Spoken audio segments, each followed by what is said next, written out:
Hello everyone, and welcome back to English Mindset. I'm Jessica, and if this is your first visit, I'm glad you're here. Every day we share listening that helps you grow your English step by step, not with isolated rules but with real voices, real stories, and the kind of language you'll actually hear in life and work.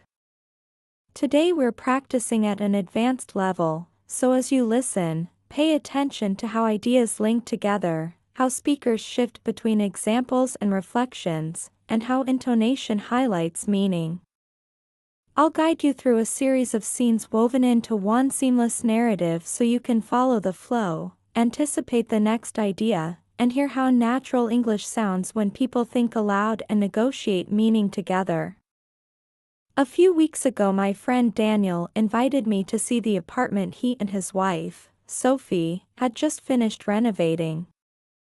When I stepped through the door, the first thing I noticed wasn't the furniture, it was the feeling of the place quiet but alive, like the hush in a gallery before the first visitor arrives. The living room didn't shout, it suggested.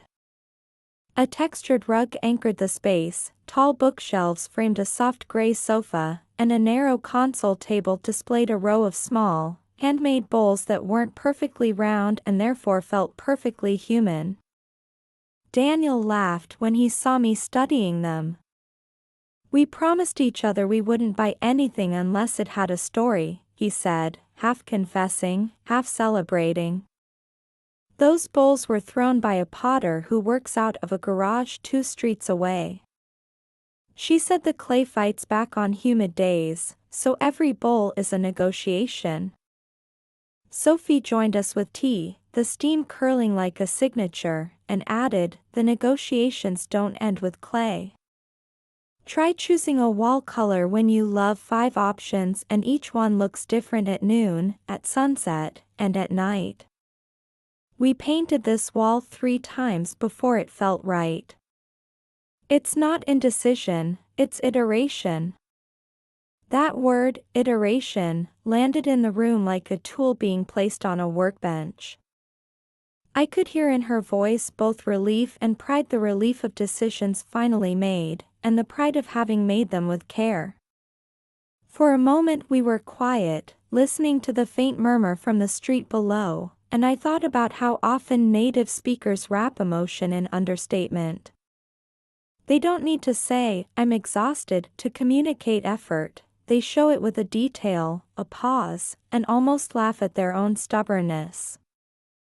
We talked about the move, which Daniel described as a project with too many moving parts and not enough weekends.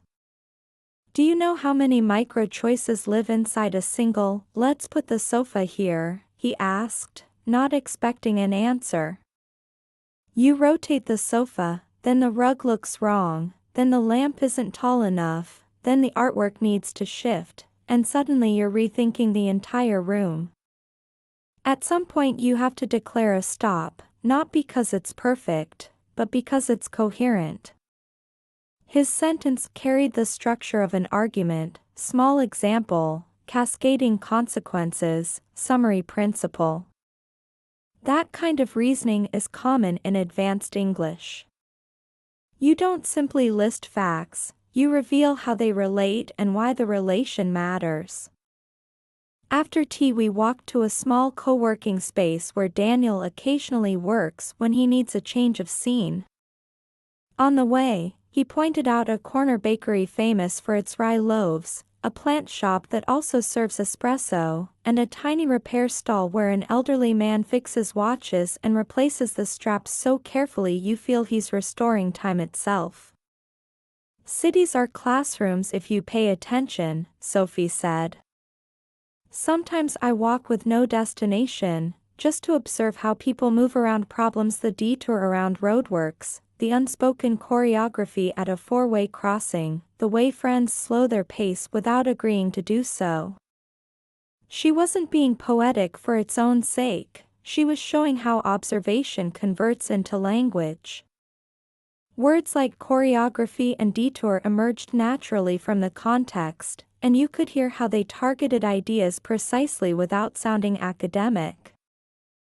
Inside the co-working space, the hum of quiet conversation mixed with the soft tapping of keyboards. Daniel introduced us to a designer named Lena who was wrestling with a presentation. Her slides were beautiful, but the narrative didn't quite hold. "It's the middle that collapses," she admitted. "I begin strong, I end strong, and somewhere around slide 8 the logic evaporates." Daniel suggested a technique he uses. He writes the last sentence first, then builds the path that makes that sentence inevitable. "If the ending is a destination," he said, "the middle becomes a map." Lena tilted her head, seeing something align. "So I don't need more content. I need better transitions." This exchange showed a micro-negotiation of meaning, problem framed, metaphor offered, insight distilled without any of them announcing that they were doing problem solving. The language carried the process. We left and wandered toward the river. The wind came off the water with that clean, slightly metallic smell you notice after a rain. Sophie pointed out a mural of overlapping circles painted on the side of an old warehouse. "A local artist maps conversations," she said. "She listens to people on the street and paints shapes based on their rhythm, fast arcs for interruptions, long rings for pauses, dense clusters where people are excited." Daniel smiled. "Imagine if we could see our own speech patterns on a wall," he said. "You'd learn whether you're a circle hog or a generous ringmaker." I laughed, but I also heard the idea behind the joke. Fluency isn't just vocabulary, it's rhythm, pacing, the generosity of listening.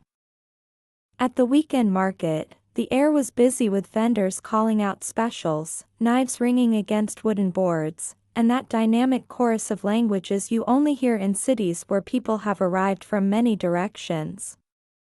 A woman selling tomatoes sliced one open and held it up like a jewel. "Taste the sun," she said, not because the phrase was literal but because it carried the right feeling for what she wanted us to buy. Sophie negotiated for a bundle of herbs, and I noticed how each side used softeners and intensifiers, perhaps just a little, exactly, of course, to keep the exchange friendly while still aiming for a good result. Advanced conversation often lives in those small words, the ones that don't change the facts but shape the relationship. We carried our produce to a nearby cafe with tall windows and tables that seemed designed for long conversations. As we sat, Daniel described a workshop he had run for new team leads at his firm. "It's always the same tension," he said. "They want certainty and they want autonomy, which are not enemies, but they're not roommates either. I tell them, lead with clarity, manage with questions." I asked what that looks like in practice. "Define the destination and the constraints. Then ask, what paths do you see? What risks should we name now so they don't ambush us later? If you ask good questions early, you prevent bad surprises late." Sophie nodded. "And you keep the team honest about cause and effect. People love to announce solutions, they forget to test assumptions."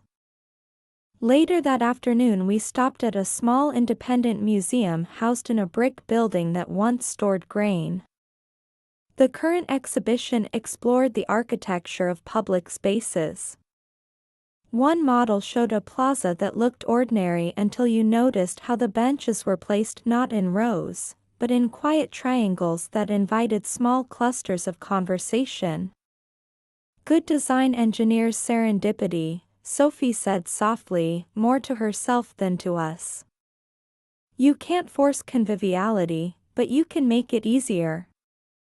A guide walked past and heard her. "Exactly," he said. We're not designing outcomes, we're designing probabilities. His sentence wasn't rhetorical flair, it was a precise frame for complex work. Even in casual talk, specialists often compress big ideas into tidy lines like that, and learning to unpack those lines is part of advanced listening. We wandered into a gallery where the exhibit paired photographs of a city street taken at hourly intervals with short written reflections from local residents. The same corner looked different at 7 a.m., noon, and midnight, sometimes hopeful, sometimes lonely, sometimes ordinary in a way that felt like a relief. One reflection read, "At noon the street hides nothing." Another said, "Midnight returns the street to the people who clean it." Daniel touched the glass lightly, almost a salute. "Context alters perception," he said. "But if you only look, you miss half the context. You have to listen for it." He wasn't being metaphorical, he meant that you listen for history, for maintenance, for the quiet systems that keep a place alive. Back at the apartment, we unpacked the market bags. The afternoon adjusted into evening, and the kitchen became the center of gravity. Sophie chopped onions with a rhythm that kept time for the conversation, and Daniel crushed garlic under the flat of his knife, scraping it into a pan already warmed with olive oil. The fragrance rose like a promise. "Cooking is project management with flavor," he said. "You're sequencing tasks, maintaining heat, watching the clock, and leaving room for corrections." He added a splash of stock that hissed and calmed, a tiny drama resolved by liquid. "The first time I tried this recipe," he admitted, "I overcomplicated it. Tonight I'm removing steps. Clarity tastes better." I watched him and thought about how often improvement means subtraction, not addition, a principle as true for sentences as for sauces. While the stew simmered, Sophie told us about mentoring an intern who had brilliant ideas wrapped in unclear language. "We did an experiment," she said. "For 1 week, he wasn't allowed to use the words innovative or solution. If he wanted to sell an idea, he had to describe what it does, for whom, under what conditions, and how we'd know it worked." His thinking clarified as his language did. Daniel laughed. "Words are like furniture. You can have expensive pieces, but if they block the doorway, nobody wants to stay."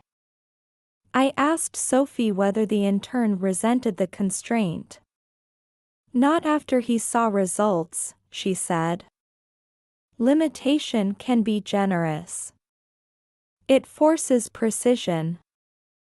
We ate at the small table by the window while the city performed its nightly play of lights flickering alive, conversations rising from the pavement, the rumble of buses, and that occasional burst of laughter that makes you want to smile at strangers.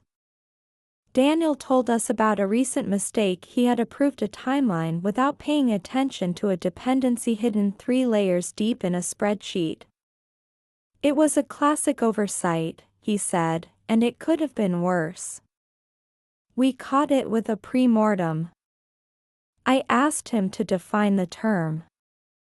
Instead of waiting for failure and writing a post-mortem, he explained, "You gather the team in advance and ask, imagine this failed.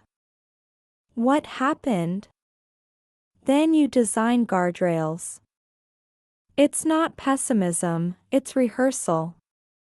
That word rehearsal connected to another part of life in a way you could feel. Practice isn't faking, it's preparing the body and the mind to do the right thing when it counts.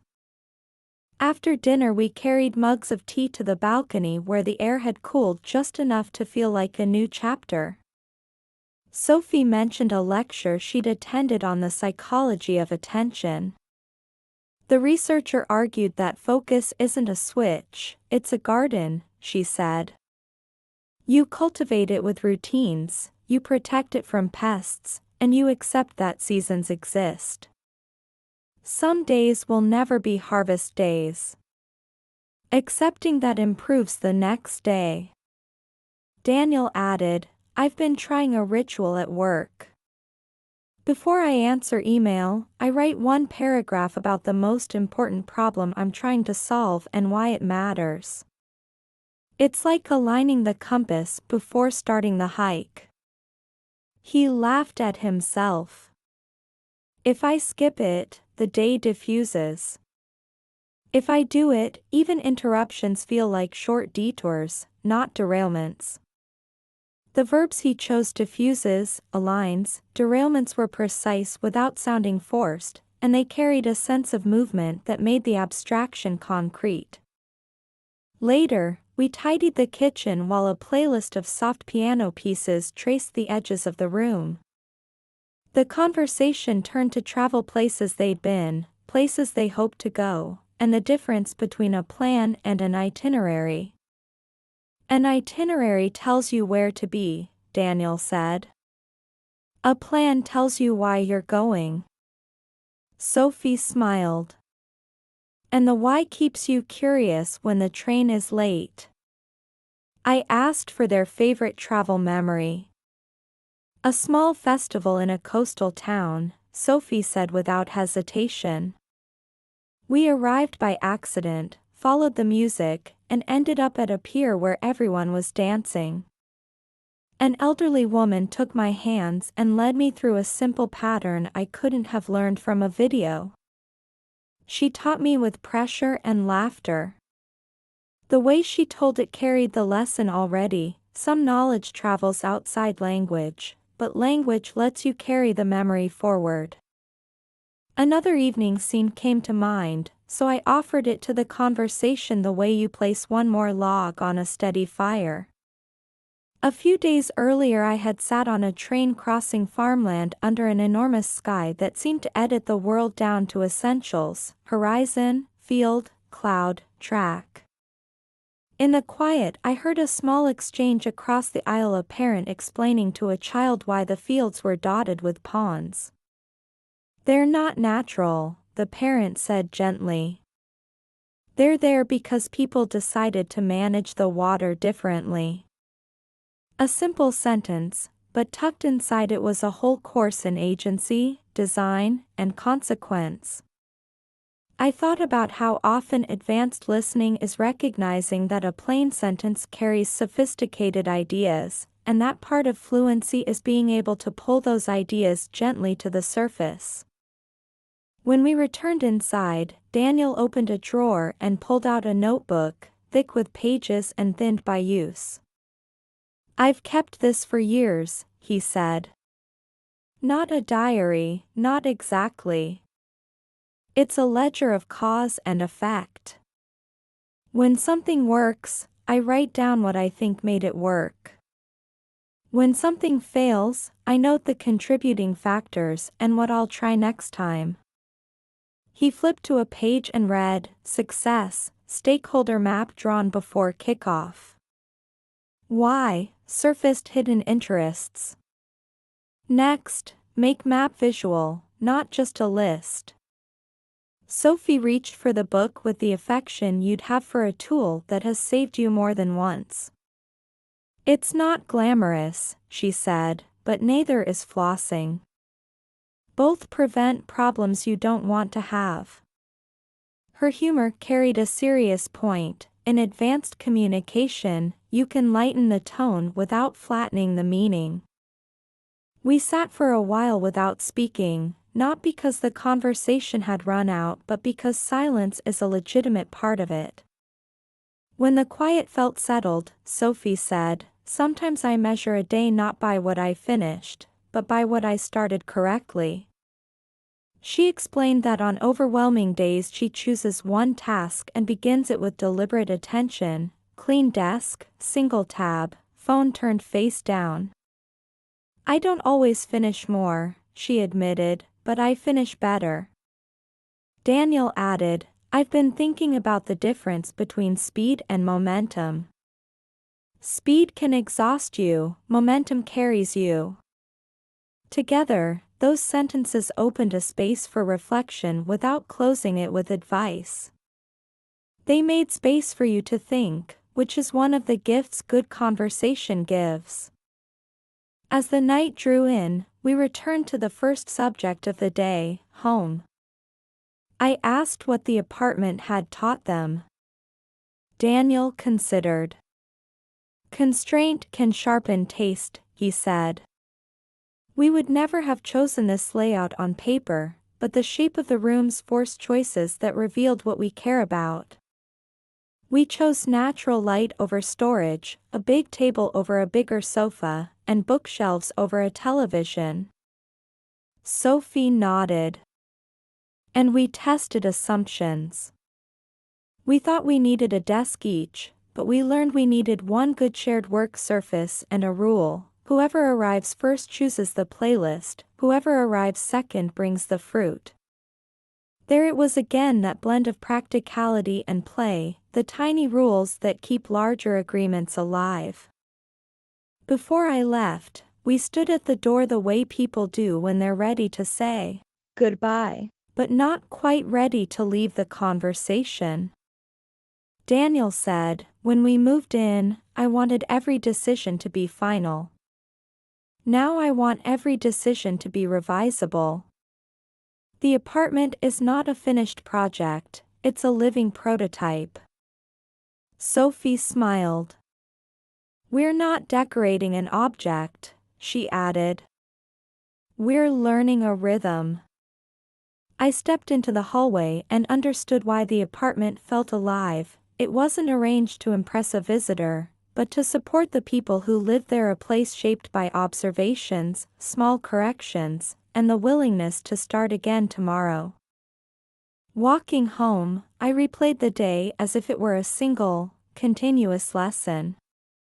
I heard how we shifted between concrete detail and abstract idea, how we contrasted intention with outcome, and how we used examples to test generalizations.